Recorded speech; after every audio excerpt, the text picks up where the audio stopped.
네, 반갑습니다. 108배TV 성범이라고 합니다. 오늘은 백유경 이야기 10번째, 삼청 누각을 짓다.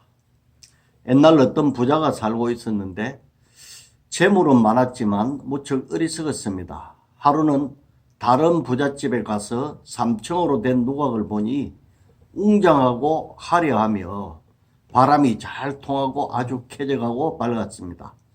그래서 그는 부러워하면서 이렇게 생각했습니다. 내 재물은 저 사람 못지 않은데 왜 아직까지 이런 누각을 짓지 못했을까? 그는 곧 목수를 불러 물었습니다. 저 집처럼 훌륭한 삼청 누각을 지을 수 있겠소? 예, 그 집은 바로 제가 지은 것입니다. 그렇다면 저 집과 똑같은 삼청 누각을 지어주시오. 그러자 목수는 곧 땅을 고르고 벽돌을 쌓아 집을 짓기 시작했습니다. 그는 목수가 벽돌을 쌓아 집을 짓는 것을 보고는 잘 이해가 되지 않았습니다. 그래서 의심이 생겨 목수에게 물었습니다. 어떤 집을 지으려고 하시오? 예, 3층 누각을 짓고 있습니다. 나는 아래 2층은 가지고 싶지 않으니 제일 2층만 지어주시오. 아니, 그럴 수는 없습니다. 아래층을 짓지 않고 어찌 2층을 올리며 또 2층을 짓지 않고 어찌 3층을 지을 수 있겠습니까? 그러자 어리석은 사람은 고집을 부르면서 이렇게 말했습니다. 내게는 아래의 2층은 필요 없으니 반드시 맨 2층만 지어주시오. 그때 이웃 사람들이 이 말을 듣고 모두 비웃으면서 말했습니다.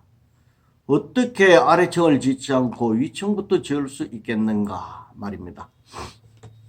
이 이야기는 마치 어떤 수행자가 부처님의 가르침, 그럼 요즘은 부처님이 안 계시니까 가르침을 실천하고 전달하는 제자, 이렇게 삼보를 공경하지 않고 배우지도 않고 단번에 깨달아 성불하려고 하는 것과 같습니다.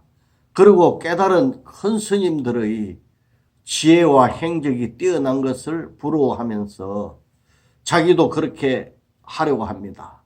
그런데 수행은 하지 않고 단시간 내에 그분들과 같은 깨달음과 명예를 얻으려고 하는 것도 이 어리석은 부자와 조금 더 다르지 않습니다. 또 일하는 것을 싫어하는 사람이 빨리 돈을 벌기 위해서 부처님께 기도를 올리고 자신은 아무 노력도 하지 않고 부자 되기만 바라는 것도 이와 마찬가지입니다.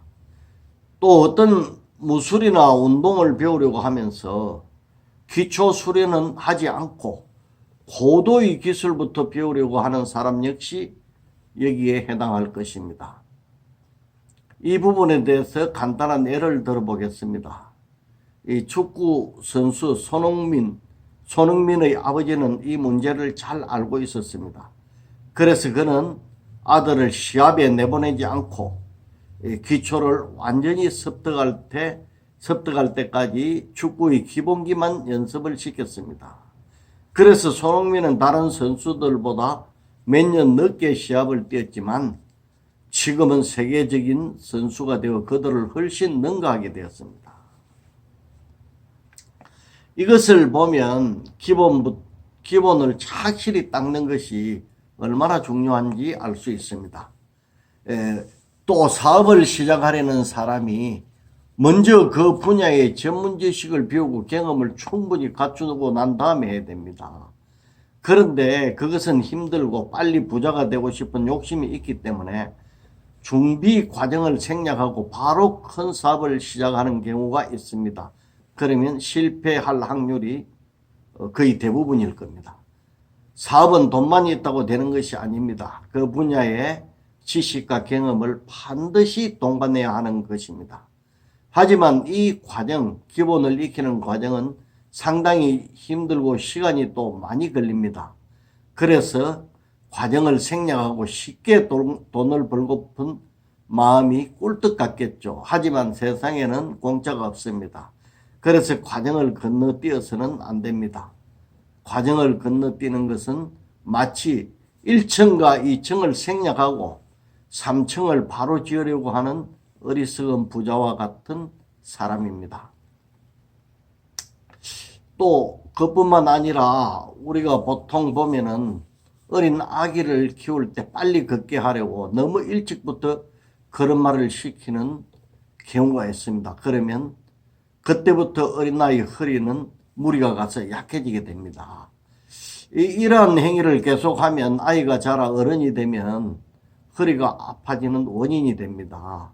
이는 너무 성급하게 결과를 이루려고 하는 마음에서 오는 큰 손해인 것입니다. 티베트 사람들은 아기가 스스로 서서 걸을 때까지 걸음마를 연습시켜 주지 않는다고 합니다. 그뿐만 아니라 아기의 방에서 짚고 일어설 수 있는 물건들은 다 치워버립니다. 그 때문에 아기가 오랫동안 기어 다닐 수밖에 없게 됩니다. 오랫동안 이렇게 기어 다니면 허리가 아주 튼튼해져서 그래서 그런지 티베트에는 나이가 들어서 허리 아픈 사람이 거의 없다고 합니다. 이것은 어느 책자에서 읽은 이야기를 대신 말씀해 드리는 것입니다. 이 기본을 잘 익힌 사람은 하나리 발전하지만 기초가 약한 사람은 마치 길을 대충 알고 여행을 떠나는 것과 같습니다. 그래서 도중에 길을 잃고 헤매게 될 수밖에 없습니다. 여기에는 아주 심각한 문제가 있습니다.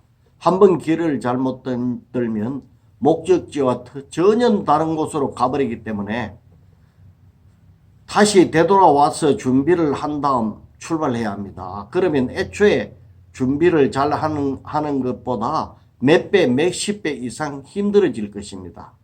그리고 다시 시작하려면 이미 때를 놓쳤기 때문에 결과도 좋지 않을 것입니다. 보통 사람들은 이 준비 과정을 어렵게 여기고 여행을 포기하고 말겠죠. 다시 되풀이 한다는 것이 보통 힘든 일이 아닙니다.